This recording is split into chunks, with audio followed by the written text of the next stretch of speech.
Hello বাগানি বন্ধুরা, আশা করছি তোমরা সকলেই খুব ভালো আছো। ভালো আছে তোমাদের বাগানের প্রত্যেকটা গাছ। আমি তোমাদের বাগানি বন্ধু মামন। বর্তমানে অনেক বাগানি বন্ধুরা তাদের জবা গাছের ছবিগুলো আমাকে ইনবক্স করে জানতে চাইছো তাদের গাছের বেশ কিছু সমস্যার কথা।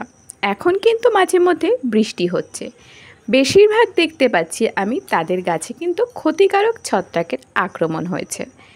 কিভাবে এই ক্ষতিকারক ছত্রাকের আক্রমণ থেকে আমরা আমাদের গাছকে রক্ষা করব, আজকে তোমাদের সাথে সেটাই শেয়ার করব।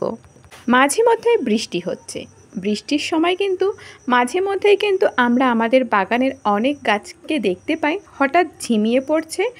আবার অনেক সময় দেখা যায় কয়েকটা গাছের পাতা একটু হলুদ হয়ে ঝরে পড়ছে, আবার কোনো কোনো গাছের পাতাটা কিন্তু একটু ঝলসে যাচ্ছে। এগুলো কিন্তু ক্ষতিকারক ছত্রাকের আক্রমণের কারণেই হয়ে থাকে। বৃষ্টি হয়ে গেলে অবশ্যই কিন্তু আমরা আমাদের বাগানের সমস্ত রকম গাছগুলোকে ছত্রাক নাশক দিয়ে গাছকে ভালোভাবে ধুয়ে দিতে হবে।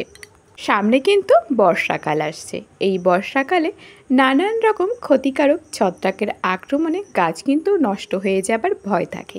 এই কারণে কিন্তু অবশ্যই এখন থেকেই আমাদের ছত্রাক নাশক ব্যবহার করতে হবে।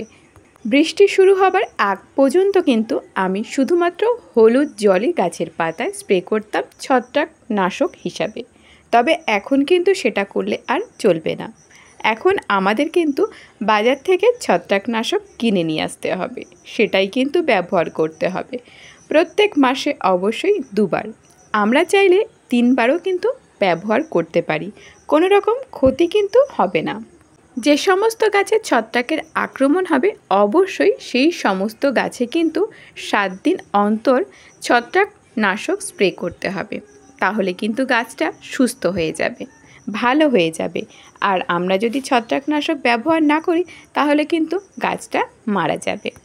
আমরা কিন্তু এখন এই ছত্রাকনাশকটা ব্যবহার করব। ছোট বড় সব ধরনের গাছে কিন্তু এই ছত্রাকনাশকটা আমরা স্প্রে করব। বৃষ্টি হয়ে গেলে, বৃষ্টি শেষ হলে কিন্তু আমরা অবশ্যই গাছে একবার এটা স্প্রে করে দেব। এটা 1 লিটার জলে 1 আইসক্রিম চামচ ভালো করে ঝাঁকিয়ে নিয়ে গাছের পাতার উপরে নিচে স্প্রে করে নেব। অবশিষ্ট জলটা কিন্তু আমরা টবের মাটিতে ব্যবহার করব। আর এই সময় যদি আমরা গাছের কোনো মাটি তৈরি করে থাকি তাহলে কিন্তু অবশ্যই এই ছত্রাকনাশকটা 1 চামচ পরিমাণে ভালোভাবে মাটির সাথে মিশিয়ে দেব।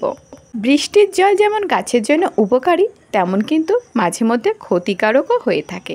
অবশ্যই কিন্তু এখন টবের মাটিতে জল জমতে দেওয়া যাবে না। টবের জল নিকাশি ব্যবস্থা ভালো আছে কিনা সেটা কিন্তু অবশ্যই খেয়াল রাখতে হবে। বৃষ্টির জল টবে যদি জমতে থাকে তাহলে কিন্তু শিকড় পচে গাছটা নষ্ট হয়ে যাবে। আবার অনেক সময় ক্ষতিকারক ছত্রাকের আক্রমণ কিন্তু শিকড় থেকেও শুরু হতে পারে। আমি কিন্তু এখন এই ছত্রাকনাশকটা ব্যবহার করছি। যে কোনো গাছের দোকানে এই ছত্রাকনাশকটা আমরা পেয়ে যাব। ছোট বড় সমস্ত ধরনের প্যাকেট কিন্তু পাওয়া যায় গাছের দোকান বা অনলাইনে, দামটাও কিন্তু কম।